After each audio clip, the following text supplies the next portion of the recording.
Greetings, and welcome to Mercy Medical Center's annual memorial service. I'm Chaplain Travis Gingrich, manager of the Pastoral Care Department, together with colleagues and friends of our physicians, staff, and volunteers who have passed away within the last year.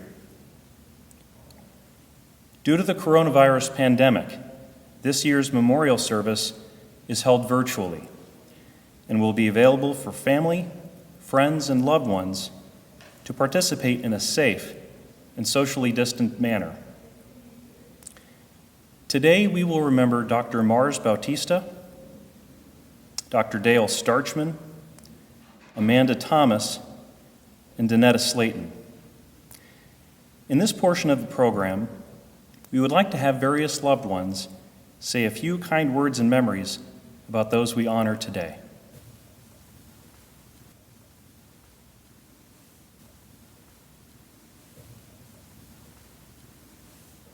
Good morning. My name is Dr. David Gormson, and it is my honor to be here today to speak about my colleague, Dr. Mars Bautista.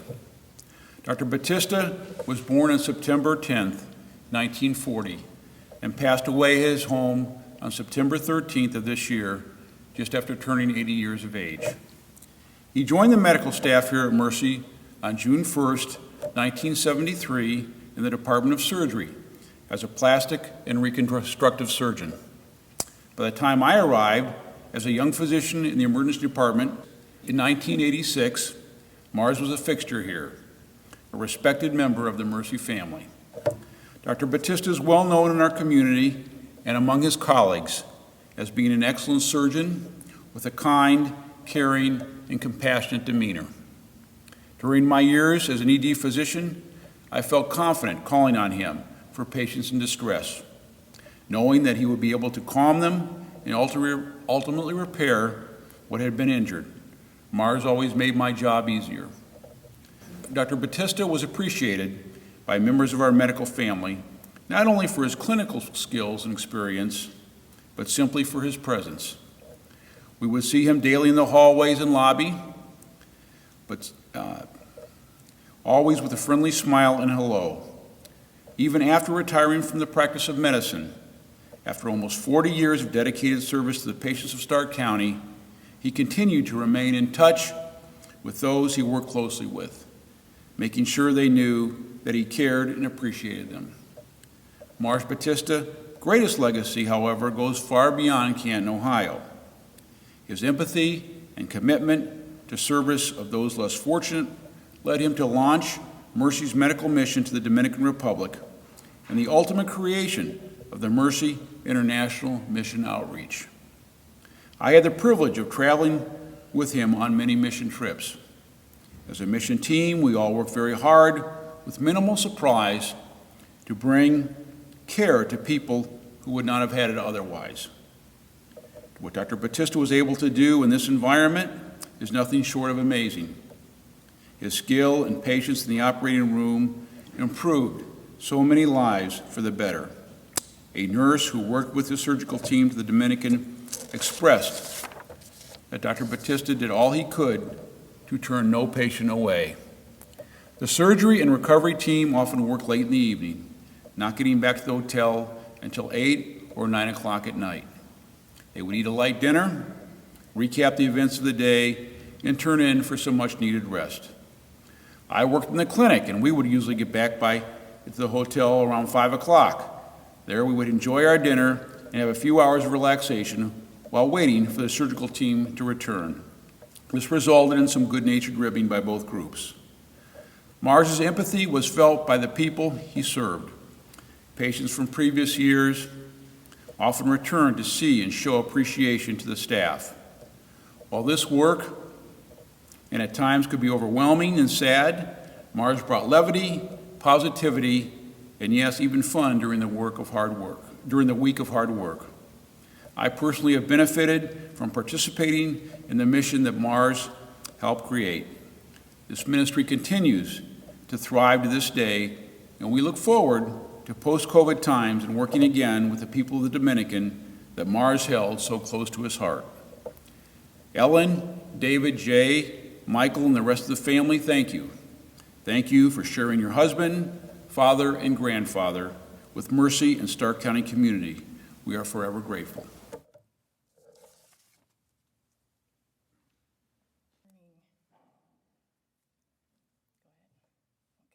Good morning. I'm here to speak about Dr. Dale Starchman. He was born on April 16th, 1941 in Wallace, Idaho. His father passed away at an early age, and he was raised by his mother, who was the teacher in the one-room schoolhouse where he grew up. From humble beginnings, he went on to graduate from Pittsburgh State University in Pittsburgh, Kansas, with a major in physics and a minor in mathematics. He then went on to earn his master's degree and PhD in radiation biophysics from the University of Kansas at Lawrence. Among many endeavors, he was an entrepreneur, scholar, writer, and teacher. He was board certified in health physics, radiological physics, and diagnostic imaging physics. He was the author and/or editor of more than 35 published papers, guides, and monographs. Dr. Starchman was a collaborator on the textbook Ultrasound Physics and Instrumentation, which was first published in 1985 and is now in its fourth edition. I still have a copy on my shelf at home. His connection with the radiology department was most apparent in his teaching role with the residents. To provide a little background, all radiology residents are required to pass physics boards before graduating residency, and our program was fortunate to have Dr. Starchman for almost 50 years. The program began in 1971, and we've graduated almost 140 residents that have since gone on to become radiologists, which is such a testament to all of the people that Dr. Starchman has taught. Physics is paramount in radiology, not only in achieving the best image, but in doing so with the least amount of radiation and patient safety at the forefront. If you figure that one radiologist reads on average somewhere around 20 to 25,000 studies a year, just think of the impact that learning physics from Dr. Starchman has on the thousands of patients that his residents and now radiologists oversee. I personally took physics from Dr. Starchman in 2007, and I'm in my 9th year of practice here at Mercy. Our senior-most partner, whom I won't give his age, but he was one of his first residents, and he's nearing almost 30 years of practice. That's a lot of patients that are subsequently impacted. And teaching, unfortunately, does not often receive the recognition it so richly deserves, but through Dr. Starchman, so many people, not only in this community, but literally across the world, have been directly affected by his time and energy. We owe a great deal of gratitude to Dr. Starchman for his selfless service. Thank you.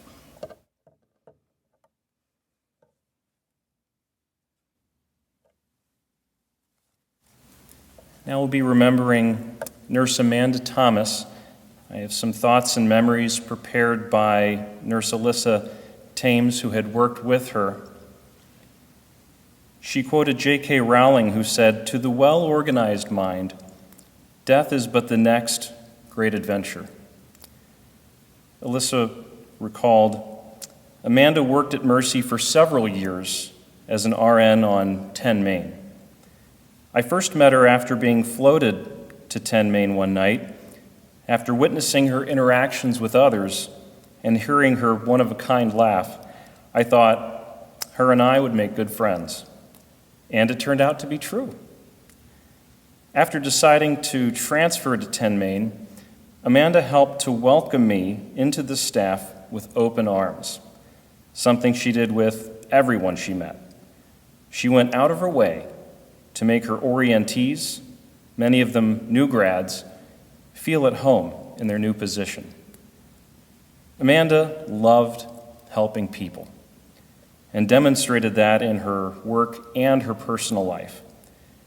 She was helping her parents to raise her 2 young cousins and provide a good life for them.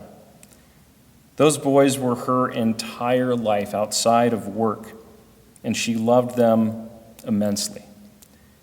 When she wasn't working at Mercy, she was working at Beulah Beach as a nurse. She loved kids, and they loved her. How could you not? Amanda made an impression on everyone she met. Her sarcasm, her sense of humor, Her red-faced, laughing fits at the nurse's station are all missed. Most of all, though, she is missed. The friend that was always there, night or day. The friend who always had an open ear. The friend that would call you if you needed it. The friend that could lift you up and remind you about God's love and plan for you. I had a dream about a year ago that Amanda and I were standing in the break room on 10 Main, and I asked her where she had been. I told her I'd been trying to talk to her. She smiled and told me that it was okay, that she'd just gotten floated for a while. I can't wait to see you when your float ends, Amanda. You are still loved and missed beyond measure.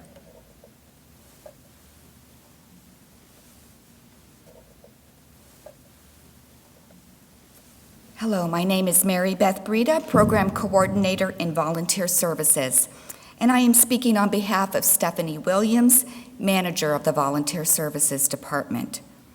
Today, we are remembering Donetta Slayton. Donetta volunteered for 12 years and 9 months at our main lobby desk.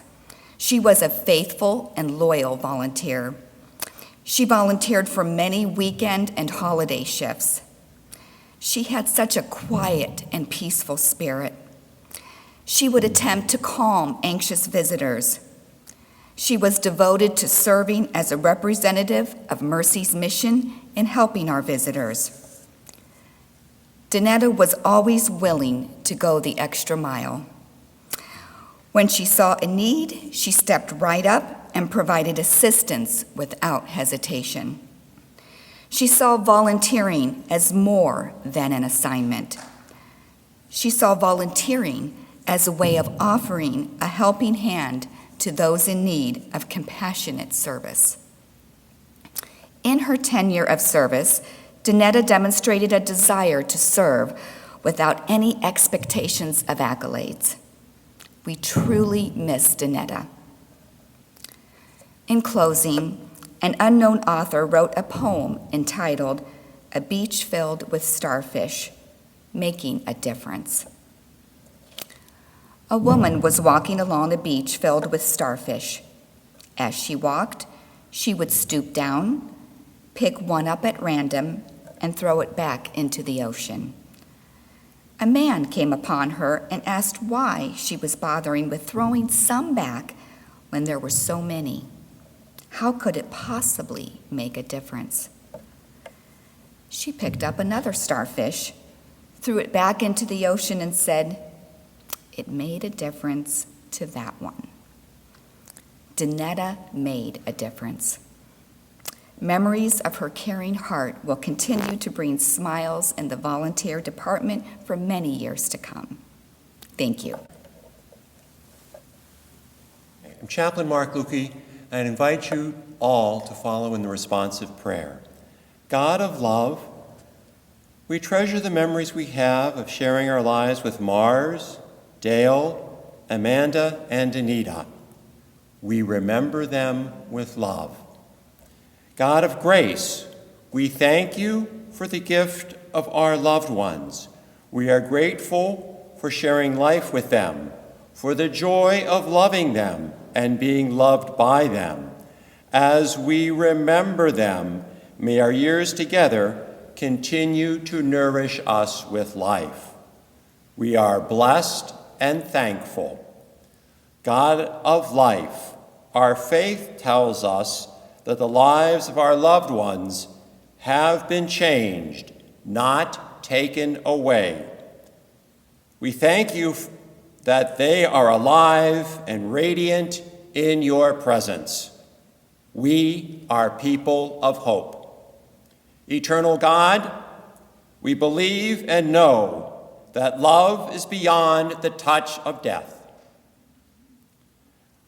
Our love for each other remains, and we await with a joyful expectation of eternal life with them in your presence.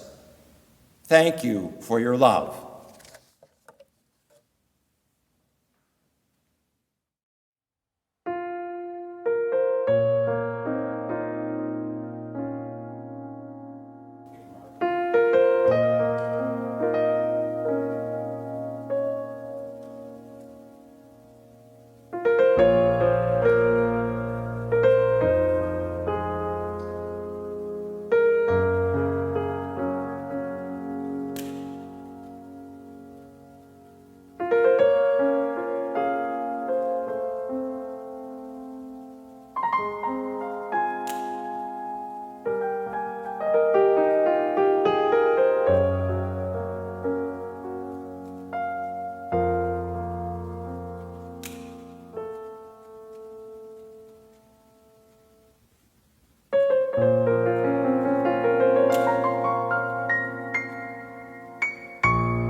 In the rising of the sun and in its going down, we remember them. In the blowing of the wind and in the chill of winter, we remember them. In the opening of buds and in the rebirth of spring, we remember them. In the blueness of the sky and the warmth of summer, we remember them. In the rustling of leaves and in the beauty of autumn, we remember them. In the beginning of the year and when it ends, we remember them. When we are weary and in need of strength, we remember them. When we are lost and sick at heart, we remember them. When we have joys we yearn to share, we remember them. So long as we live, they too shall live, for they are now a part of us as we remember them.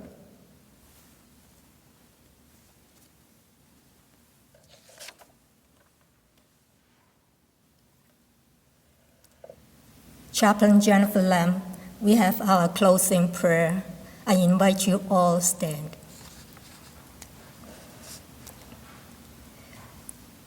God of faithfulness, continue to give us courage and faith to meet each day.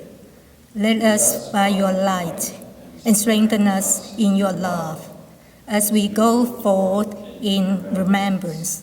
Amen.